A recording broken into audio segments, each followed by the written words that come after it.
Hi friends, welcome to Masala Train. இன்னைக்கு நம்ம வித்தியாசமான ஒரு பீன்ஸ் பொரியல் பார்க்க போறோம். இதுல வந்து பருப்பு சேர்த்து செய்யறனால இது வந்து பீன்ஸ் பருப்பு உசிலி அப்படினு சொல்வாங்க. இதுல நீங்க பீன்ஸ்க்கு பதிலா கொத்தவரங்காய் கூட சேர்த்திக்கலாம். இது எப்போ நீங்க செய்யற கேரட் பீன்ஸ் பொரியலை விட ரொம்ப டேஸ்டா இருக்கும். இது எல்லாத்துக்குமே ரொம்ப பிடிக்கும்.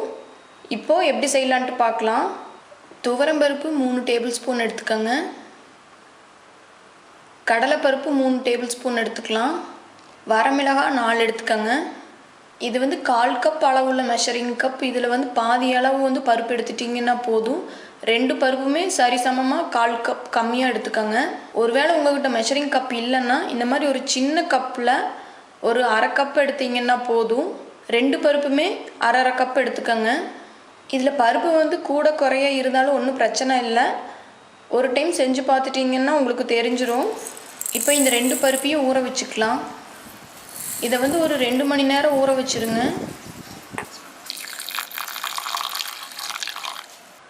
இதோடு சேர்த்து வரமிளகாயும் ஊற வச்சிடலாம். இப்போது பீன்ஸ் வந்து ஒரு 200 கிராம் எடுத்துக்கோங்க.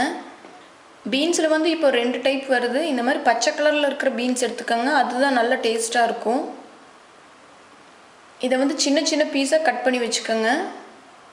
இந்த மாதிரி கட் பண்ணி வச்சுருக்கிற பீன்ஸோட மஞ்சள் தூள் உப்பு சேர்த்து வேக வச்சுக்கோங்க. இப்போது ஊற வச்சிருக்கிற மிளகாய் பருப்பு எல்லாத்தையும் அரைச்சிக்கலாம்.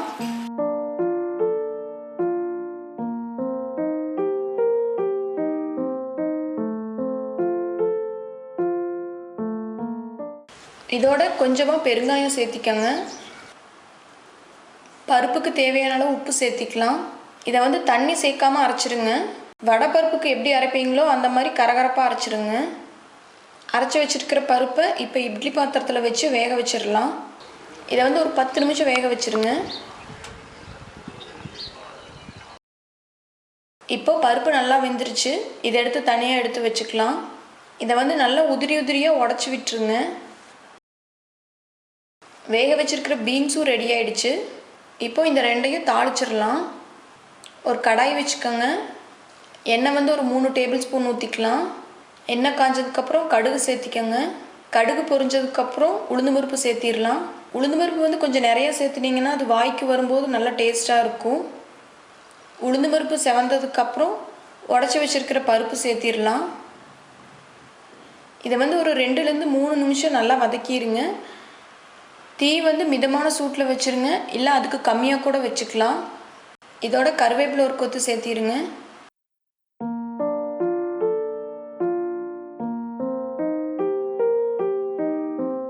இப்போது வேக வச்சிருக்கிற பீன்ஸ் சேர்த்திடலாம். இதையும் வந்து ஒரு 2 நிமிஷம் வதக்கிடுங்க. இது எல்லாத்தையும் வதக்கும் போது நீங்கள் சிம்மில் வச்சிட்டிங்கன்னா ரொம்ப நல்லாயிருக்கும். இப்போது டேஸ்டான பீன்ஸ் பருப்பு உசிலி ரெடி ஆகிடுச்சு. இது வந்து சாம்பார் சாதம், தயிர் சாதம், பருப்பு கூட்டு எல்லாத்துக்குமே ரொம்ப டேஸ்ட்டாக இருக்கும். எந்த சாதமுமே இல்லாமல் இது சும்மா கூட சாப்பிட்டுக்கலாம். இதில் பார்த்திங்கன்னா ப்ரோட்டீன் வந்து ரொம்ப அதிகம். ஏற்கனவே பீன்ஸில் ப்ரோட்டீன் நிறையா இருக்குது. அதில் வந்து பருப்பும் சேர்த்திருக்கிறதுனால இன்னுமே நிறைய ப்ரோட்டீன் கிடைக்குது. இதை வந்து கண்டிப்பாக நீங்களும் ட்ரை பண்ணி பாருங்கள். ட்ரை பண்ணிவிட்டு எனக்கு கமெண்ட் பண்ணுங்கள். இந்த சேனல் சப்ஸ்கிரைப் பண்ணாமல் இருந்தீங்கன்னா கண்டிப்பாக சப்ஸ்கிரைப் பண்ணுங்கள். உங்கள் ஃப்ரெண்ட்ஸ் ஃபேமிலிக்கு ஷேர் பண்ணுங்கள். அடுத்த வீடியோவில் பார்க்கலாம். நன்றி.